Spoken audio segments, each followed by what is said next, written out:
MathKlik. Mabuhay!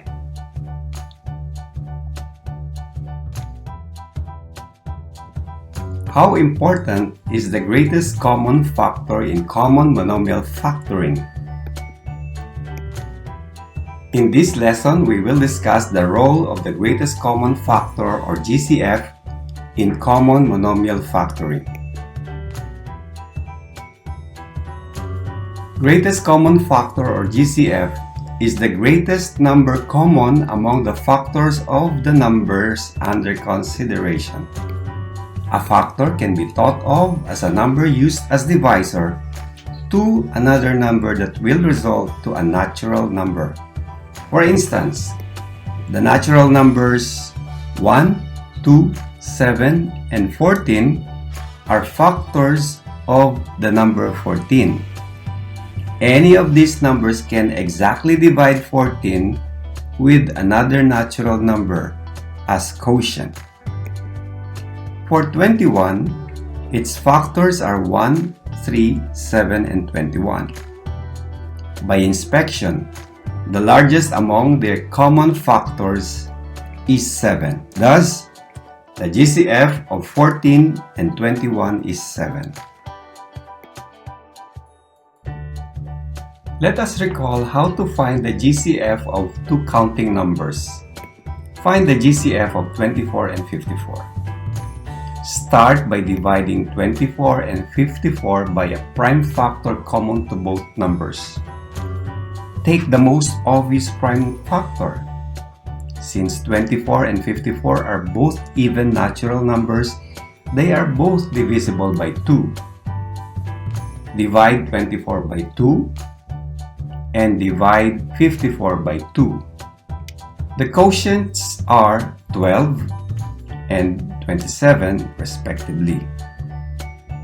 12 and 27 are the next set of numbers to be divided by another common prime factor. These numbers are both divisible by 3. So let's divide each of these number by 3. 12 divided by 3 is 4, and 27 divided by 3 is 9. Both 4 and 9 can no longer be divided by any prime number. This pair of numbers are described as relatively prime. When quotients are relatively prime numbers, we have to stop dividing and start multiplying the prime factors 2 and 3 to find the required GCF. Hence, the GCF of 24 and 54 is 2 times 3, which is equal to 6.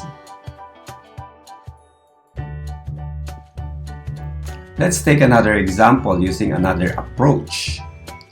First, express each number as product of prime factors. To do this, let's use factor 3 to identify the prime factors of the given numbers. For 84, branch it out into 2 and 42. 2 is a prime. Next, branch out 42 into 2 and 21. Again, 2 is a prime. So branch out 21 into 3 and 7. Both 3 and 7 are prime. Hence, the prime factorization of 84 is 2 times 2 times 3 times 7. We do the same procedure for 140. Observe how this is done.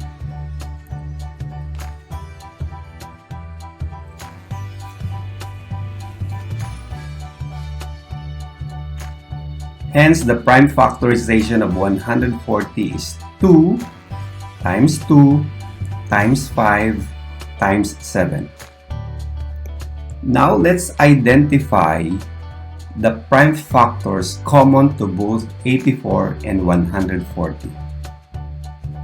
These common prime factors are 2, 2, and 7. And their product is 28. Hence, the GCF of 84 and 140 is 28. How about finding the GCF of monomials? Let's find the GCF of 12a to the 4th b and 28a cubed b squared. Express each monomial as product of prime factors. 12a to the 4th b is equal to 2 times 2 times 3 times a times a times a times a times b. 28a cubed b squared is equal to 2 times 2 times 7 times a times a times a times b times b. The GCF of 12a to the 4th b and 28a cubed b squared is the product of their common prime factors. These factors are 2, 2, a, and b. And their product is 4a cubed b. Hence, the GCF is 4a cubed b. Here is another example. Find the GCF of 18m squared p squared, 162m squared p, and 16m cubed p squared. Again, we express each monomial as product of prime factors.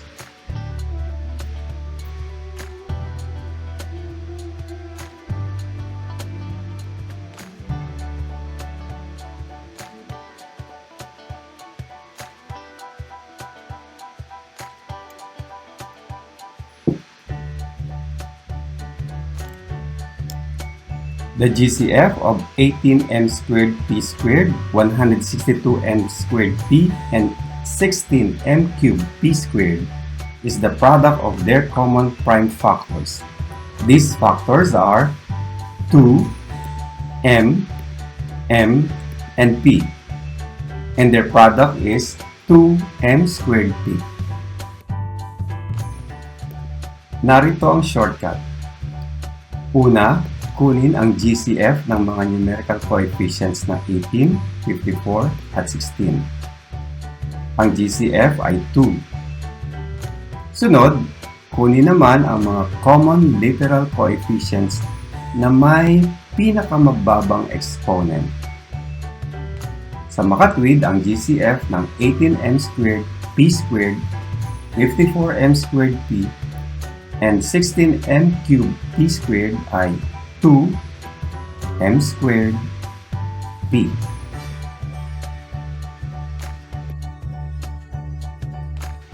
Ito pa ang isang example. Find the GCF of 24x squared y cubed z cubed, 30x cubed y z to the 4th, and 48x y squared z squared.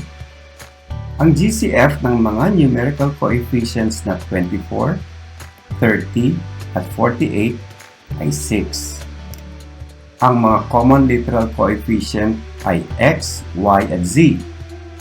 Sa x, ang pinakamababang exponent ay 1. Sa y, ang pinakamababang exponent ay 1. At sa z, ang pinakamababang exponent ay 2.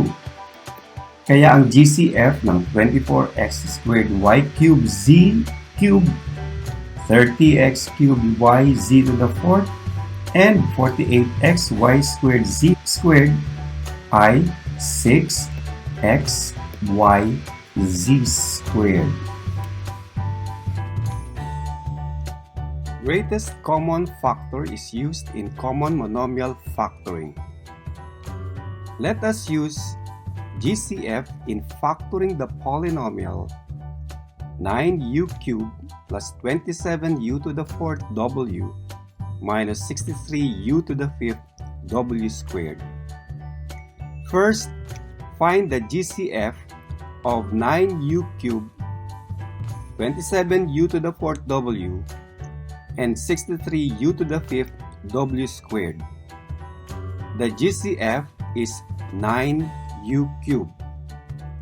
Next, use this GCF as divisor in dividing each term of the given polynomial.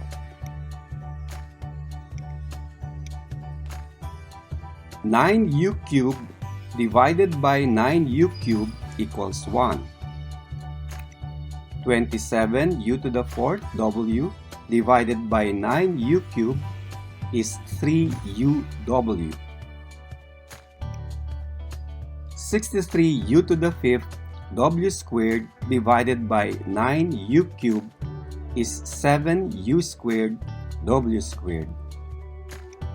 Thus, the factored form of 9u cubed plus 27u to the 4th w minus 63u to the 5th w squared is 9u cubed times the quantity 1 plus 3uw minus 7u squared w squared.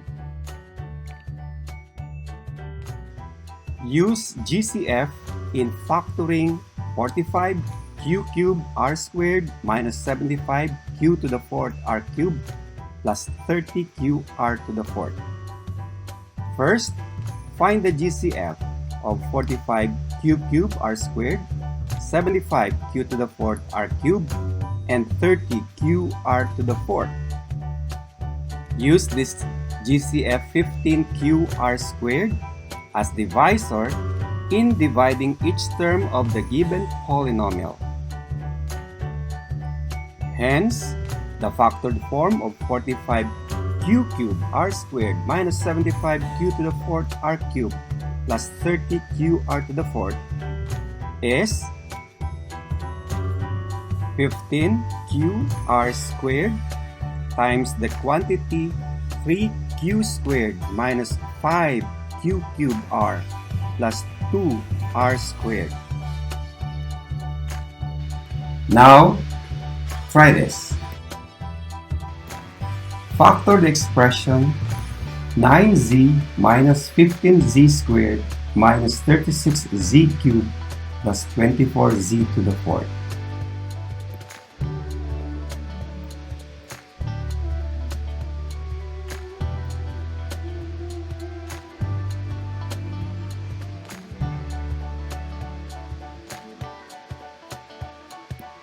The factored form is 3z quantity 3 minus 5z minus 12z squared plus 8z cubed.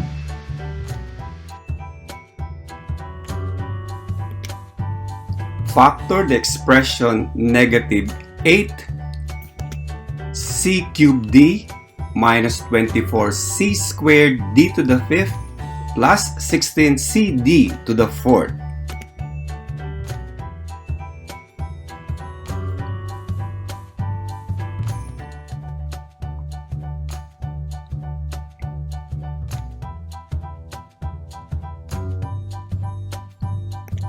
The factored form is 8cd times the quantity negative c squared minus 3cd to the 4th plus 2d cubed, or negative 8cd times the quantity c squared plus 3cd to the 4th minus 2d cubed.